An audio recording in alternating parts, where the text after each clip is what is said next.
All right, the purpose of this video is going to be to try to explain to you guys how to do motor calculations. The first one that we're doing right here is going to be based on wire size. So this is Blended Learning's lesson 6, Motors 2 lesson 6. So wire sizing. If we go into our table of contents in the code book, which I've already done, is we find it's in Article 430 is motors, and we will find in Article 430 we use codology. We look at Part 2 is motor circuit conductors, which we should be able to see on the screen right here. All right, so motor circuit conductors is exactly what we're trying to find. We're trying to see what size wire, what size conductor can I apply to this motor, feed this motor, or this motor circuit, I should say.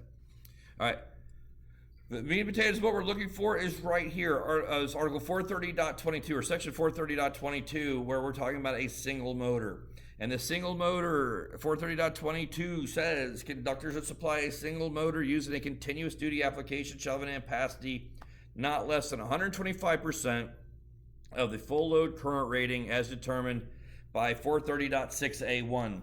If we go to 430.6A1, we will see that it says for us to 430.6A1. Other than for motors built for low speeds or high torques, we are going to use the table amps in either 430.247, 248, 249, or 250. Okay? So we want to make sure that we use the table amps, not the nameplate amps, when we do our motor conductor sizes. I'm going to let you in a little secret here. I'm going to say this in all 4 videos I'm going to make for the calculations.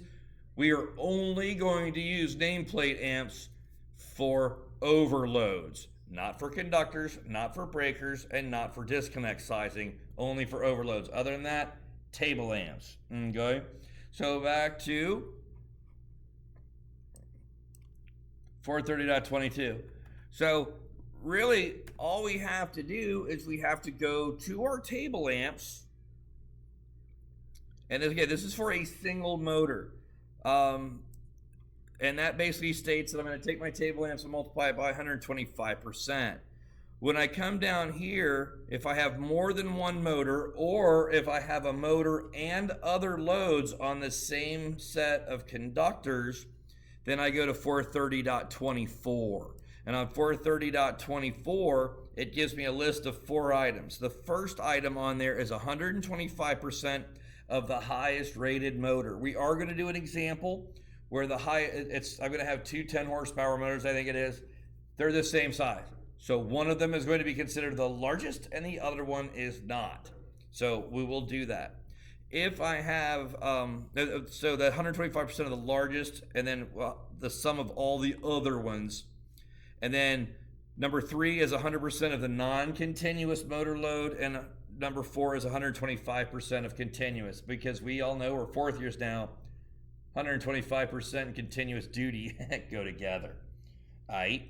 So there's going to be some bouncing around with my screens. I'll apologize for that in advance. So coming over here on the left-hand side, it says I have a 10 horsepower, 208 volt, single phase, continuous duty induction type design B motor. Calculate the minimum ampacity for the motor branch circuit conductors. So we are going to go, I'm going to just take us over to the tables. If you have a tab, if you have tabs, there's a tab for that. I'm coming over here to 430.247. And we look at 430.247. This is for direct current motors. So we don't have a DC motor. This question says we have a single phase motor though. So when we come over here to 430.248, we see that that is for single phase AC motors. So this is the table we're going to use. Just to move a little bit forward, I got 249 as a 2-phase motor, and 430.250 is going to be for our 3-phase motors. Okay. So again, those are the tables in the back of Article 430. So pretty simple shit. We are going to take and we are going to find our 10 horsepower, 208 volts. Here's 208 volts, 10 horsepower is down here at the bottom. I have an ampacity of 55 amps, according to my table. 430.22 said that I have to multiply that by 125%. And when I multiply that value by 125%, 55 times 1.25 gives me a value of 68.75 amps. That is my rating. If I want to go to find a wire size, I'll do this like I would in class. Where would I go? I would go to table 31015B16, and they are going to tell you to go to the 75°C column to find your conductor size. Okay, we're not going to do that for this video. You guys did that in second year. You know how to do all that shit. You guys are practically ninja masters already. All right, so that is how to solve for a single motor. And it is really that simple. And like I said, if it asks for the wire size, but this is a rating or minimum ampacity.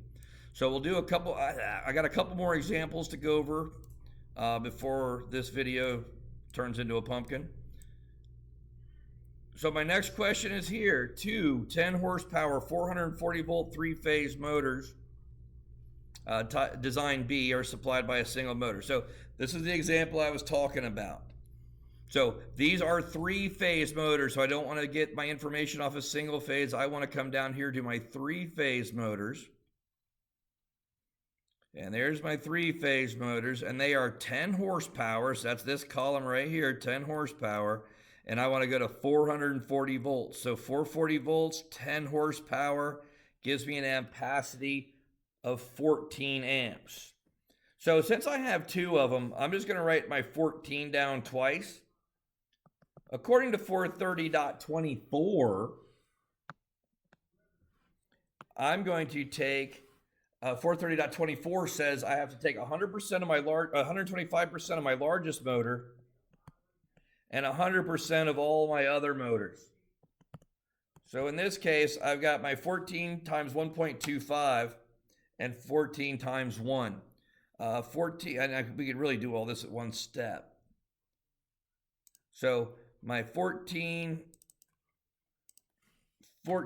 times 125% is 17.5, and now all I got to do is add 14 to that because that's my other motor.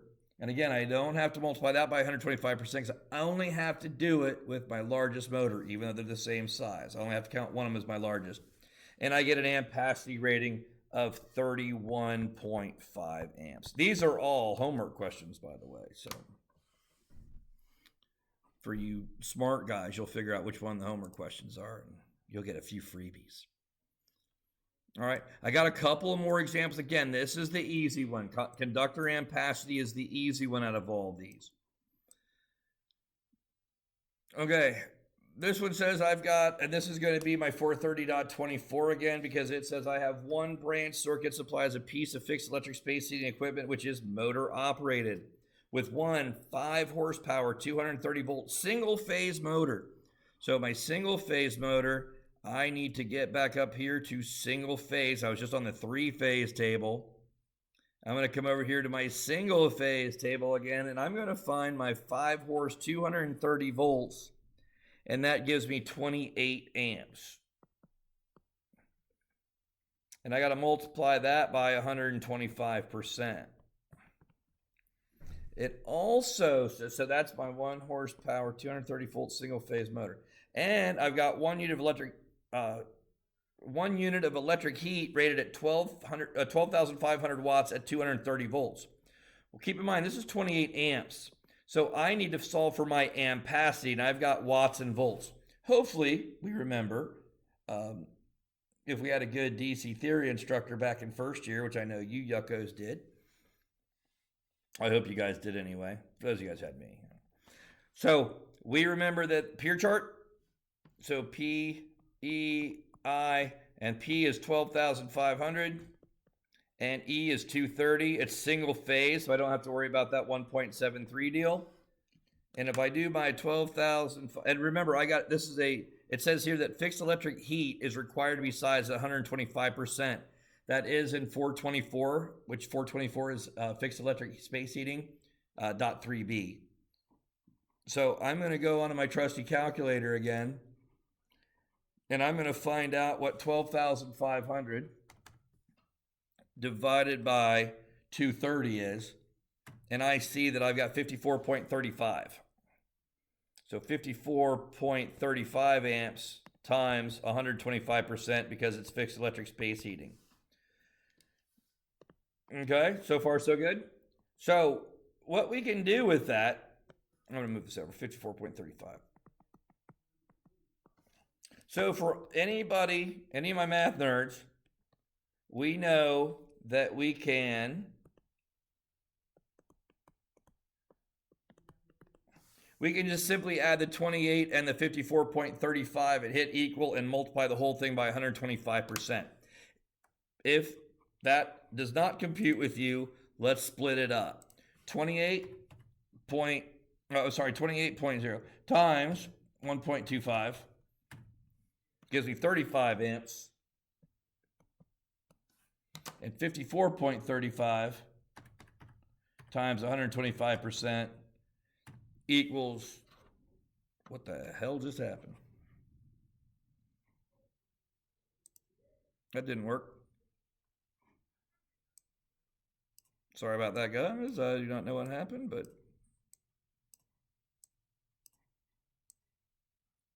crazy technology.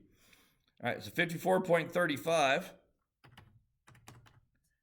times 125% gives me 67.9375.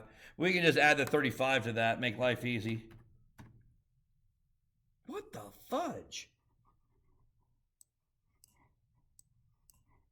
I really don't know why this is broken, but it's YouTube's fault.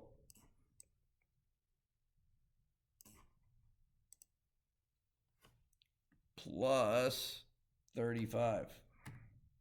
102.94.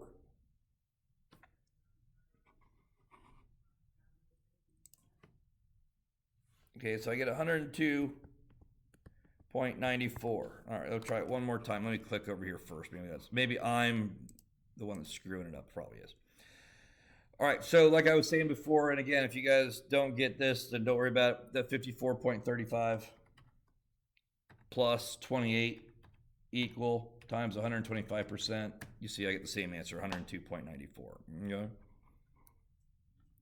All right, so those are, if we have, now we've done one motor, we've done two motors of the same size, we've done a motor and something else.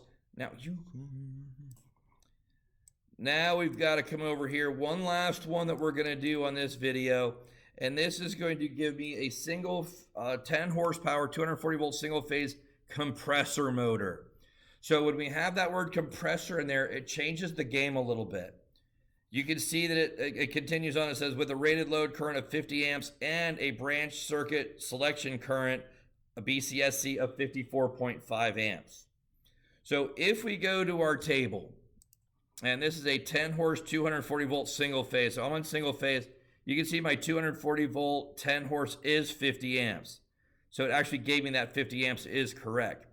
BCSC of 54.5 amps. What we have to do is we have to look in the next article, which is Article 440, which is refrigeration and air conditioning equipment. Okay. And when we go there, we will see for our conductor size, this 430.22, or 440.22 in this case is for my breaker size. But 440.32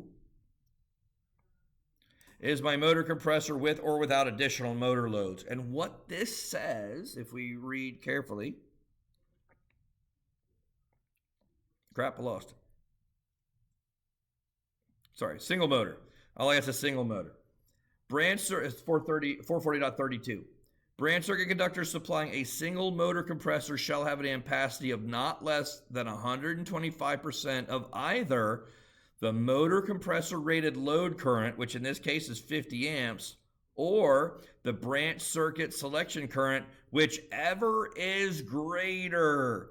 So 54.5 is bigger than 50. So I have to take that 54.5 and multiply it by 125%.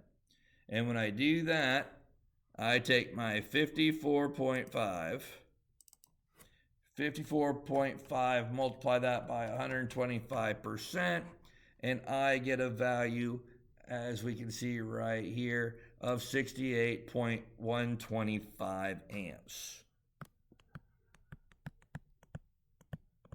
And that, again, is a rating. If we wanted to find a wire size, we're still going to go back to 31015B16, go to the 75-degree column, and find the next number bigger. I hope you guys have enjoyed my video, and watch it as many times as you like, and hopefully you'll have a great success on your homework. Doodles.